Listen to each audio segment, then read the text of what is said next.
जटणी पंचायत समिति रे विभिन्न दुर्नीतिमूलक कार्य होता बेले आर प्रतिरोध करचंती उपाध्यक्ष तांकटारू कौन कौन दुर्नीति होती से संपर्क से उपस्थापन करेंगे आ संपूर्ण विवरणी आमको देवे।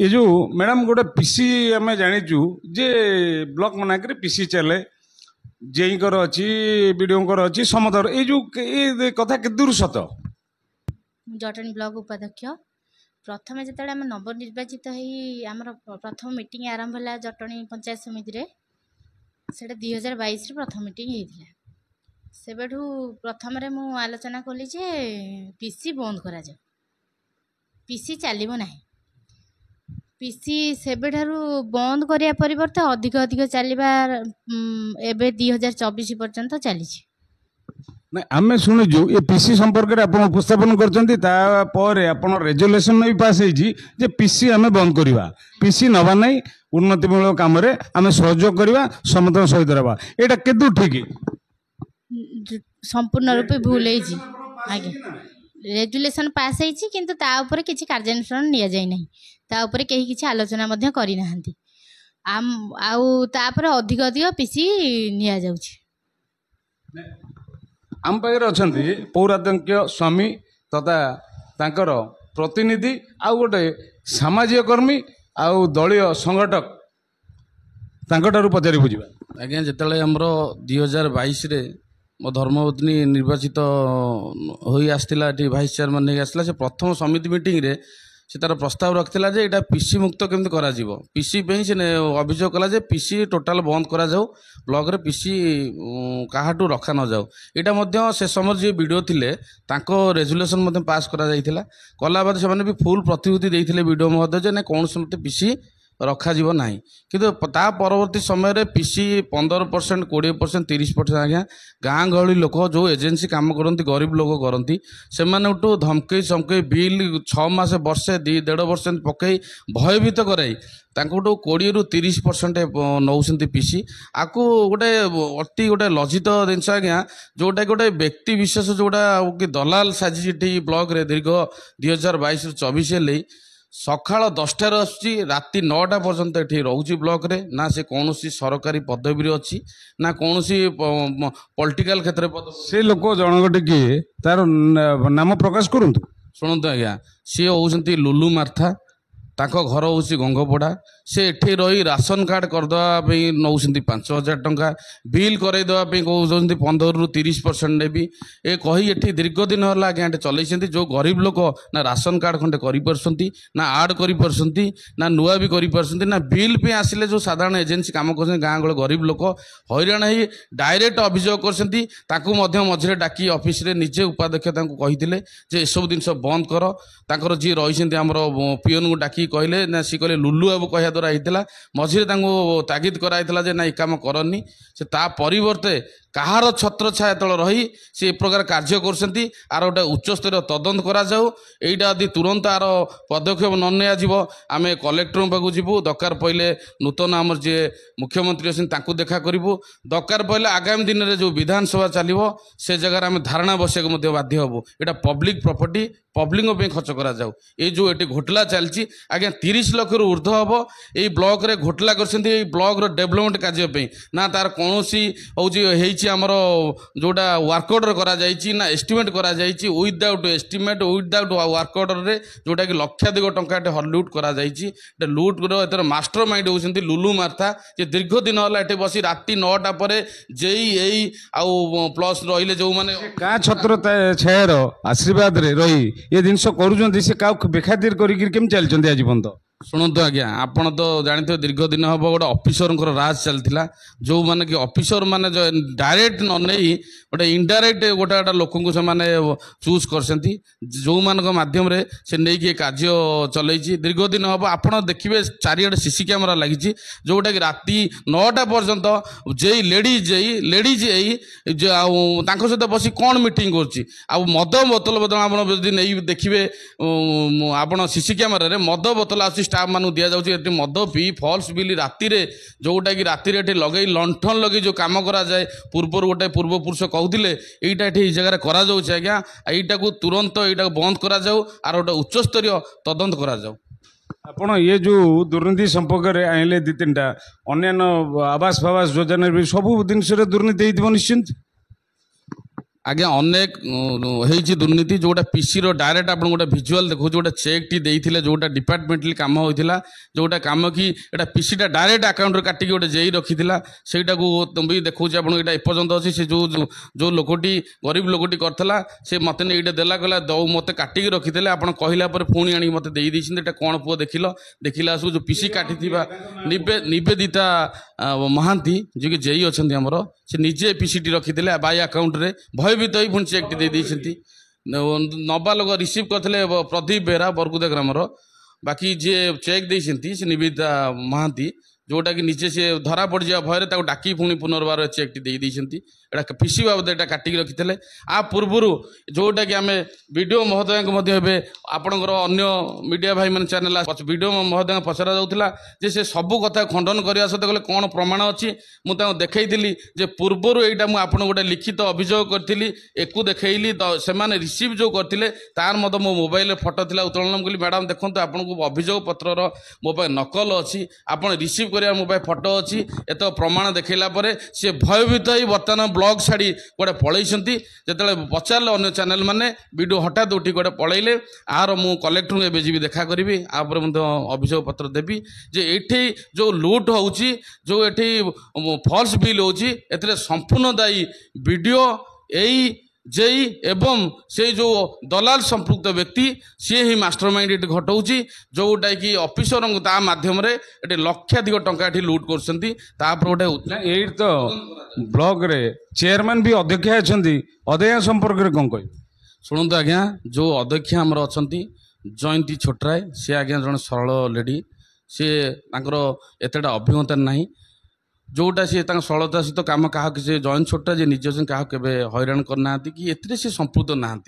जहाँ सब लुलु माथा मास्टर माइंड करके सब करुच्ची मुख्य अभियुक्त बोली आप प्रमाणित करा चाहते लुलु मार्था को हाँ आज्ञा आपड़ यहीटा देखिपारे एंटार रे लगी सीसी कैमेरा लगी आपड़ एबेठू भी चेक करेंगे प्रतिदिन 10टार आसूसी राति 9टा को जाऊँगी ना सी कौन पद तार कौन ये आज्ञा जगह कार्य अच्छी जोटा वीडियो को एवं आम बारंबार कहला भी तागिद करना चेयरमैन रूम टाक आज्ञा क्लब घर कर मद खाई से एनी टाइम जाम कर राति 9टा 10टा पर्यटन बसते आपड़ जदि तथ्य चाहिए चाहते आप सीसी कैमेरा भी ऑफिशियल नहीं पारे ये जो क्लब घर कर चेयरमैन चेम्बर टाकू से समझे खटी कर संपर्क चेयरमैन को अवगत ना ना चेयरमैन को ये विषय मुझे एपर्यंत अवगत कर नी बाध्य भी एवं मो चेयरमैन को ये विषय जनवाईका जे जो प्रकार से रूम टिंग से गलापर व्यवहार कर निश्चित चेयरमैन को अवगत कराइबी भाइस चेयरमैन गोटे दुर्नीति कहते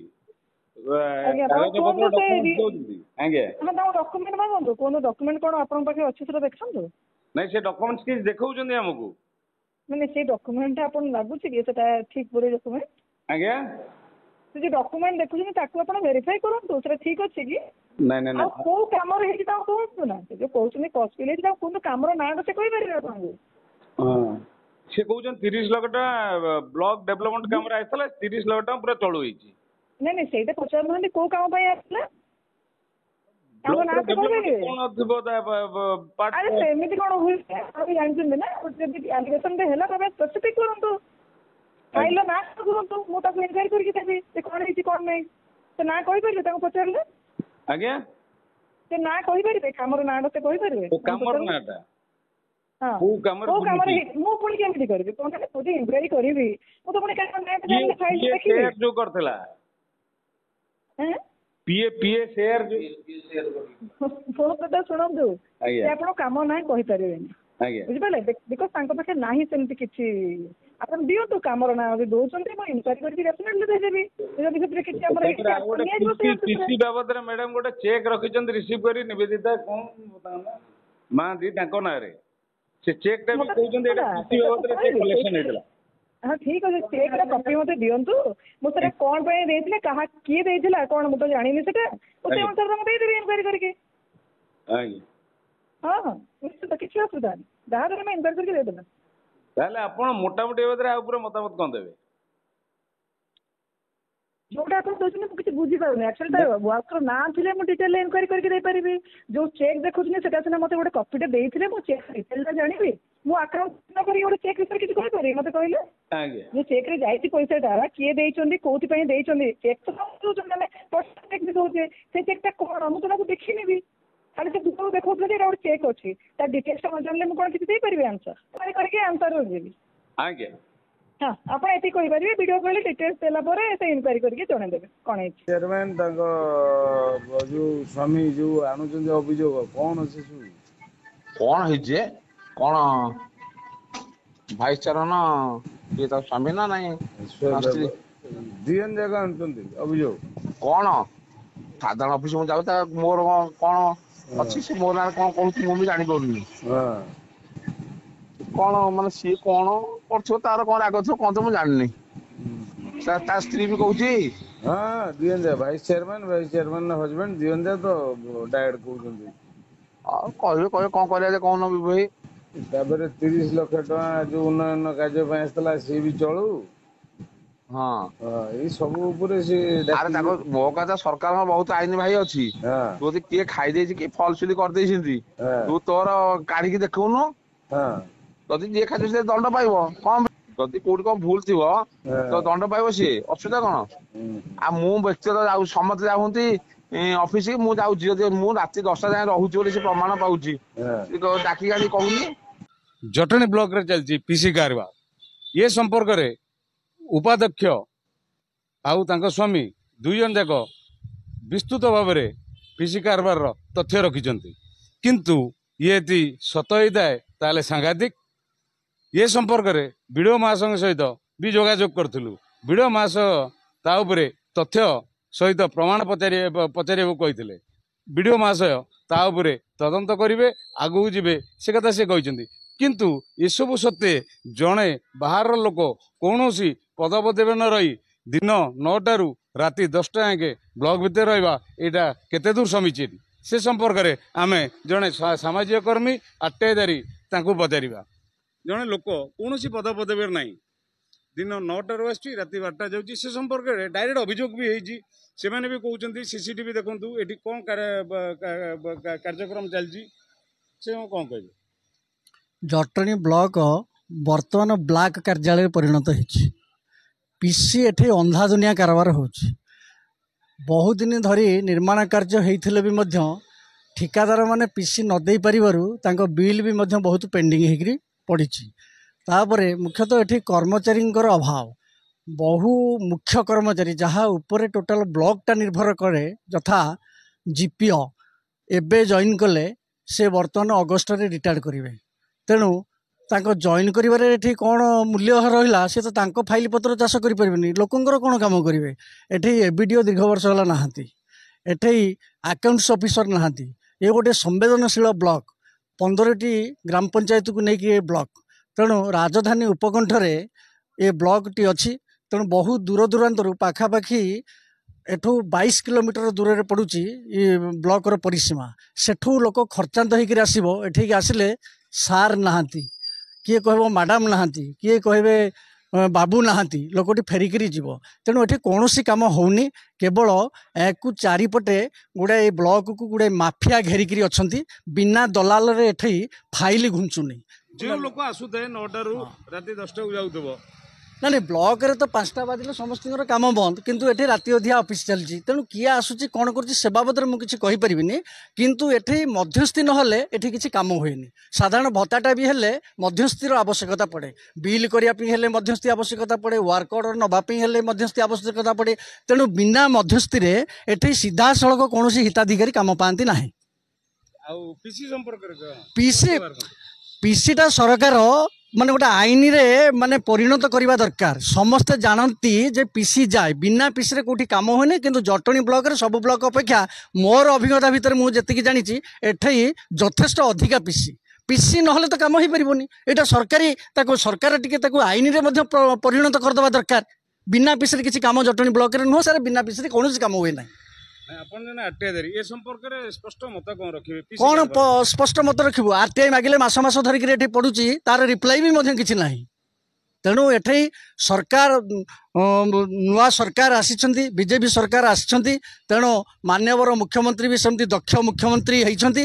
ତେଣୁ ଯୋଉଠି ପବ୍ଲିକର କିଛି କାମ ରହୁଛି, ଗରିବ ଲୋକମାନଙ୍କର ଜନସାଧାରଣଙ୍କର ଯୋଉଠି କାମ ରହୁଛି, ତା ଉପରେ ତୀକ୍ଷ୍ଣ ଦୃଷ୍ଟି ଦେବା ପାଇଁକା ବିଡିଓ ଏବଂ ବ୍ଲକର ଅନ୍ୟାନ୍ୟ ଅଧିକାରୀମାନଙ୍କୁ କଡ଼ା ନିର୍ଦ୍ଦେଶ ଦିଅନ୍ତୁ। ଲୋକଙ୍କର କାମ ଯେମିତି ଦୁଆର ମୁହଁରେ ପହଞ୍ଚିବ, କେବଳ ଖାଲି ସ୍ଲୋଗାନରେ ରହିଲେ ହେବନି। ତେଣୁ ସବୁ କାମ ଏଠି ଜଟଣୀ ଏଭଳି ଗୋଟେ ଅବସ୍ଥା ହେଇଛି, ଏଠି ଭଲ ତହସିଲଦାର ନାହାନ୍ତି, ଏଠି ଭଲ ଏକ୍ଜିକ୍ୟୁଟିଭ ଅଫିସର ମ୍ୟୁନିସିପାଲିଟିରେ ନାହାନ୍ତି, ଏଠି ବିଡିଓ ବି ମଧ୍ୟ ତଦୁର୍ପ, ଏଠି ସବରେଜିଷ୍ଟ୍ରାର ବି ଭଲ ନାହାନ୍ତି। ଜଟଣୀଟା ପୁରା ଏକଦମ ଗୋଟେ ଅରାଜକତା ସହରରେ ପରିଣତ ହେଇଛି। ଏଇଟା ଗୋଟେ ମୁରବୀ ଶୂନ୍ୟ ସହର କହିଲେ ଚଳିବ। ତେଣୁ ଏଠି ସବୁ ମାନେ ଲୁଣ୍ଠନକାରୀ ଅଫିସର ମାନେ ଏଇଠିକି ପଠିଆ ହେଉଛନ୍ତି। ତେଣୁ ଏଠି ଜଟଣୀରେ କୌଣସି ପ୍ରକାର ଜଷ୍ଟିସ୍ ମିଳୁନି ଲୋକଙ୍କୁ। ତେଣୁ ଖାଲି ବ୍ଲକ ନୁହଁ, ଯେତୋଟି କାର୍ଯ୍ୟାଳୟ କହିଲି, ତହସିଲ, ମ୍ୟୁନିସିପାଲିଟି, ସବରେଜିଷ୍ଟ୍ର, ଆର୍ଆଇ, ଯୋଉଠିକି ଆପଣ ଯିବେ ସବୁଠି କଳା କାରନାମା ଚାଲିଛି। ତେଣୁ ଇଏ ଯେତେ ସବୁ ଅଧିକାରୀ ଅଛନ୍ତି, ଆଙ୍କୁ ସବୁ ମାନେ କେବିକେ ଜିଲ୍ଲାକୁ ସବୁ ଟ୍ରାନ୍ସଫର କରିଦେଇକି ନୂଆ ଅଧିକାରୀ ସବୁ ଏଠିକି ଅଣାଯାଉ ଏବଂ ଅଧିକାରୀ ଗୁଡ଼ିକ ଯୋଉ ଯୋଉ ସିଟ୍ରେ ଯୋଉ ବାବୁମାନେ ରହିବା କଥା ତା ଫିଲ୍ଅପ୍ କରାଯାଉ। ତେଣୁ କର୍ମଚାରୀ ଏଠି ରହୁନାହାନ୍ତି। ଏଠି ଗୋଟେ ଏତେ ବଡ଼ ବିରାଟ ବଡ଼ ବ୍ଲକ, 15ଟା ପଞ୍ଚାୟତ, କିନ୍ତୁ ଦେଖିଲା ବେଳକୁ ଅନଭିଜ୍ଞ କର୍ମଚାରୀ ମାନେ କେତେକ ରହୁଛନ୍ତି। ତେଣୁ ତାଙ୍କୁ ନେଇକରି ସେ ଫାଇଲ ବିଷୟରେ କିଛି ଜାଣନ୍ତିନି। ଏଠି ମଧ୍ୟସ୍ଥି ଫାଇଲ ଧରିକି ଏ ଡୋରରୁ ସେ ଡୋର ବୁଲୁଛନ୍ତି, କାହାର ବିଲ୍ ହବ କ'ଣ ହବ। ସେମିତି ପ୍ରଧାନମନ୍ତ୍ରୀ ଆବାସ ଦୀର୍ଘ ବର୍ଷ ହେଲା ବନ୍ଦ ହେଇଛି। ଜଟଣୀ ବ୍ଲକ ମଧ୍ୟସ୍ଥିରେ ଚାଲିଛି। ନିଶ୍ଚିତ ଭାବରେ 100% ମାଫିଆ ଘେରିକିରି ଅଛନ୍ତି ଜଟଣୀ ବ୍ଲକକୁ। ଜଟଣୀ ବ୍ଲକର ଦୁର୍ନୀତି ଆଉ ଯୋଉ ପିସି କାରବାର ସମ୍ପର୍କରେ ଜଣେ ଆର୍ଟିଆଇ ଧାରୀଙ୍କଠୁ ପଚାରିଥିଲୁ, ପ୍ରଶ୍ନ କରିଥିଲୁ, ଆଉ ଉତ୍ତର ବି ପାଇଥିଲୁ। ଆଉ ଯୋଉ ଉତ୍ତର ପାଇଥିଲୁ, ଏ କଥା ଯଦି ସତ ହୁଏ ତାହେଲେ ସାଂଘାତିକ। ଆଉ ଏଠି କୌଣସି ପଦପଦବୀରେ ନଥିବା ଲୋକ ସିଏ ଘେରିକି ରହିଛନ୍ତି ବ୍ଲକଟାକୁ, ସିଏ ବି ସ୍ପଷ୍ଟ ଭାବେ ମତ ଦେଲେ।